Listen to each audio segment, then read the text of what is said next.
Hey there, fellow foodies. Today, we're exploring a scrumptious recipe for air fryer oven crisp chicken thighs. This mouth-watering dish is perfect for any meal, especially when paired with fluffy rice and a refreshing salad.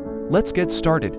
First, season your chicken thighs with some salt and pepper. Then, whisk together a tasty marinade using garlic, ginger, soy sauce, honey, oil, and sesame seeds. Coat your chicken in the marinade and let it sit for 30 minutes to an hour. Next, preheat your air fryer oven to 390 degrees Fahrenheit, 199 degrees Celsius. Once it's hot, place the chicken thighs in the oven basket in a single layer. Cook them for about 20 minutes until they reach an internal temperature of 170 degrees Fahrenheit, 77 degrees Celsius. To serve, slice each chicken thigh in half and savor its crispy skin and juicy meat alongside your rice and salad. Trust me, this dish is sure to become a family favorite. Thanks for joining me today in creating this delicious meal. Don't forget to follow and subscribe for more tasty recipes like this one. Happy cooking!